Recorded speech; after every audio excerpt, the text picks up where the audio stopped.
বিষয়টা খুব পরিষ্কার। বিষয়টা হচ্ছে আমরা দেখতে পাচ্ছি যে 2014-র পর যারা ক্ষমতায় এসেছেন তাদের একটা ধারাবাহিক প্রচেষ্টা হচ্ছে যে সংবিধানটাকে পাল্টে দাও। তাদের মাথায় রয়েছে হিন্দু রাষ্ট্র, সেই মাথা থেকেই তারা সাংবিধানিক যে সমস্ত ব্যবস্থাগুলো আছে, সাংবিধানিক যে প্রতিষ্ঠান আছে, সব জায়গায় তারা তাদের একেবারে হিন্দু রাষ্ট্র মতাবলম্বী মানুষকে বসিয়ে দিয়ে ধ্বংস করার চেষ্টা করছে। আপনারা দেখেছেন নির্বাচন কমিশন যে ভূমিকা নিয়েছে, গোটা ভারতবর্ষের বুকে 3 কোটির ওপর মানুষের নাম বাদ। এটা কি ছেলে খেলা হচ্ছে? পশ্চিমবঙ্গের মাটিতে প্রায় 35 লক্ষ মানুষের নাম বাদ গিয়েছে, এখনও 27 লক্ষ মানুষ ঘুরে বেড়াচ্ছেন, যে তাদের কী হবে তার ঠিক নেই।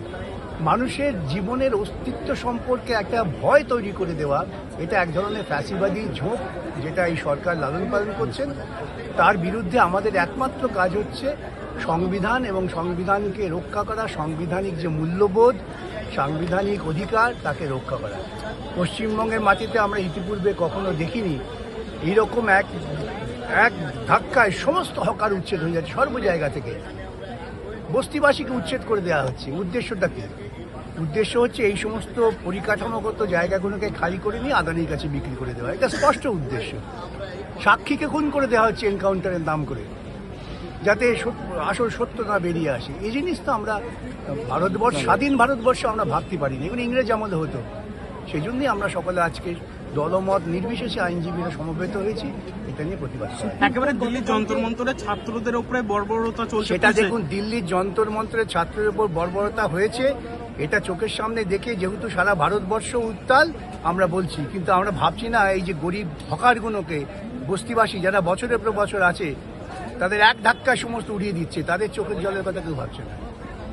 এটা হচ্ছে আরেকটা বিপদ আমাদের পক্ষে। সেই জন্য আমরা চাইছি, যখন আজকে একটা ঘটনাকে কেন্দ্র করে মানুষের মনের মধ্যে প্রশ্ন উঠেছে, সেটাকে দিয়ে গোটা ভারতবর্ষের সব জায়গায় যা হচ্ছে তার সম্পর্কে মানুষকে অবগত। যারা আগামী দিনের ভবিষ্যৎ তাদের উপরে লাঠিচার্জ কিভাবে দেখছেন? স্বৈরাচারীরা তাই করেই। স্বৈরাচারীদের প্রথম কাজই হচ্ছে তরুণ সম্প্রদায়কে বিভ্রান্ত করো, প্রলোভিত করো, আক্রমণ করো, এইটাই হচ্ছে। ধর্মেন্দ্র প্রেম প্রেম আচ্ছা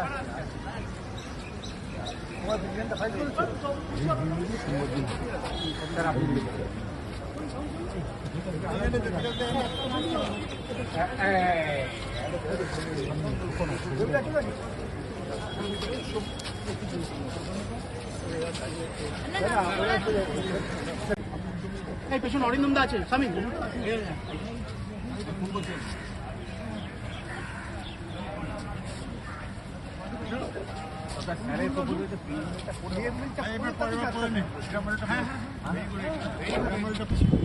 On preamble, we the people of India, having solemnly resolved to constitute India into a sovereign, socialist, secular, democratic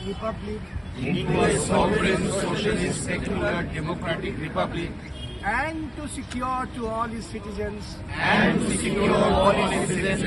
justice, social, economic and political, liberty of thought, expression, belief, faith and worship, equality of status and of opportunity, and to promote among them all fraternity, assuring the dignity of the individual and the unity and integrity of the nation. This is the preamble. এটা আমরা সবাই জানি, কিন্তু বারে বারে পড়তে হবে। আজকে ভারতবর্ষ যে জায়গায় যাচ্ছে, সেখান থেকে মুক্তির একমাত্র পথ হচ্ছে আমাদের সংবিধানের যে মূল মুখবন্ধ, এটাকে আমরা বলি heart of our constitution, and this is the philosophy of our nation.